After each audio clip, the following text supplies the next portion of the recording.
Hey everyone, it's Ian Badeer. Today we're going to take a look at how to do power searching on COMC.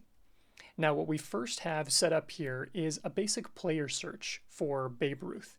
And what we want to learn today is what kind of functionality do we have to refine our search results so that we can see exactly the cards we want to see, get to them faster, and find the best deals. Because what we really want to find out is how can we save time and money in the process in our quest for adding cards to our collections. So with this simple search for Babe Ruth here, the first thing I want to show you is the minus sign. Now, some people are familiar with this sign because this sign allows you to exclude cards from your result. So with Babe Ruth, if I add in minus tops, now I have over 3,000 results right now, that's going to pare down my results to just a little over 2,000. Now the minus sign is also stackable. So if I want to type in minus Yankees as well, you'll see that also pared our results down to just 500.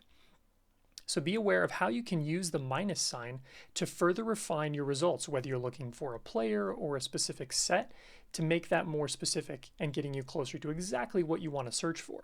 And then once you're happy with that search, you can save that search as a favorite in your bookmark, or you can hit the heart to save it on the brand new COMC app. Now, the next feature we want to take a look at is how to use the quotes symbol. So first we're going to do another basic player search, but we're going to use this player. And the reason I selected this player, Zach Bowman, is because Bowman, unfortunately, is the name of a product, but it's also the name of a player. So it makes it really difficult for me to find cards of Zach Bowman himself. So what we can do to further refine this is add quotes to his name. Now I had 1,000 results first. When I add the quotes, now I get specifically just the results for my player, Zach Bowman. So quotes allow you to be more specific in your search, allowing you to go for exactly what you're looking for. In case you run into a situation like this, where Bowman also happens to be the name of a product, as well as the name of a player. Now, quotes really come in handy for doing specific player searches. Now here's where it gets really cool. We can search for more than one player at a time, and we do this with a couple of new operators. Now what we can do is add parentheses. Now we want to add a search for a new player, and the way that we do that to separate from one player to the next player is by using the pipe on your keyboard. So we'll put in the pipe, and they're going to want to add a pair of quotes. So I'm a guy from Nebraska, so I'm going to add another Nebraska guy to my search. I'm on green. Okay? So when you have your players, make sure that they are encased in quotes when you do your search for this OR operator, because what you're asking COMC to do when you perform the search is show me cards for Zach Bowman or I'm on green, so it can bring both players into that result page. Now my search results have really exploded and I have 2 players in my search result. Notice over here on the side, I've still preserved results for Zach Bowman. Once again, it's another stackable feature. Add a pipe, add another player that you want to take a look at. And your search is off and running with even more results. Now, where would this come in handy for you from a saving perspective? Well, if I'm interested in collecting these 3 players, now I can do my sort by lowest price and see which cards are the most affordable today for these guys, as well as choose a specific category. So if I just want to see memorabilia cards for my 3 players and sort them by lowest price, I can have this as a saved bookmark and very quickly, with a quick check in the morning, see if there's anything on sale for my players for that day. Now the next functionality that we're going to take a look at is years. We've looked at players. So let's say, for example, we're looking at the product of tops, but we're looking at 1965 tops, so we're going to put quotes, 1965, and then add a pipe, again a pair of quotes, 1966. And then we'll do a search. All right, now the first few cards that popped into my result are not actually from 1965. They're from 2014. And the reason for that is that my search is asking for 1965 to appear anywhere in the card title, which, as you can see, is also in these 2014s. Now, remember we learned how to use that minus sign. If I'd like to, I can exclude 2014s from my search results, or I can change my sort. So if I change my sort to oldest, now I can see my 1965 and 66 search results.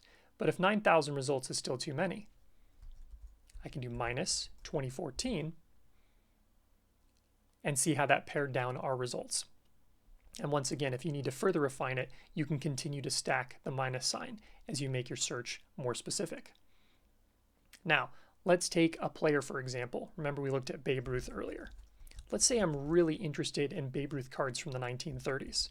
Now I could type in Babe Ruth, put in quotes, 1930, and then a pipe, 1931, and keep going. But the problem is it's going to take quite a while to type out every single year of the 1930s that I want to search for.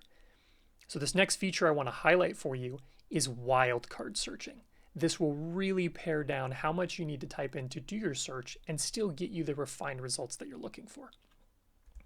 So instead of typing out all those years, we're just going to go Babe Ruth 193 because it's the beginning of the 30s, and then an asterisk or a star.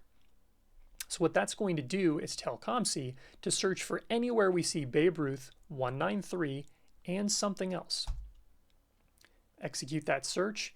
Now I have a very specific search, just 38 results for Babe Ruth cards that also happen to mention the numbers 193, getting much closer to finding exactly what I wanted to search for.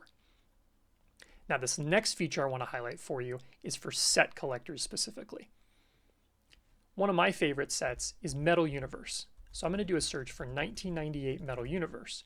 But before I click on it, notice that I have suggestions here. Now I specifically collect the base set. Now if I did a search for just Metal Universe, let's take that suggestion off first and see what the results look like. We'll see that it includes all the inserts. Now I wanted just the base cards. So what I can do is take that initial search and take the suggestion from COMC that recommends the base set. And now I have just base cards. And now I can use either my browse options down here to select the sport I'm looking for, or select the specific sport based on here. So if I want the baseball set, I'll click on the first baseball card. Notice how that takes me to those results. So what I want to do here is select baseball. And now I have just the 1998 Metal Universe baseball set. But as a set collector, I only have a few cards left that I need. So now instead of adding my filter up here, I'm going to add my filter down here. So I'm going to add a parentheses. I'm looking for card number 15, putting that in quotes, put in that pipe, and I also want card 17. And then hit the filter button. And now I have just those cards in my results that I'm looking for from that base set to help me identify exactly what I have left to collect. Now I can save this as a search and have these results ready to go whenever I need them so that I can get my set finished and do it affordably as well. So these are the features that I wanted to highlight for you today, as you can use the minus to restrict results that you don't want to see, using quotes to be very specific in going for exactly what you want to search for, using the parentheses and the pipes and the quotes together to look for multiple players at once, and using wildcarding so that you can search for wildcards to simplify your search strings. Hopefully all of these power searching tips will make your COMC experience that much better, and I wish you the best in your collecting journey.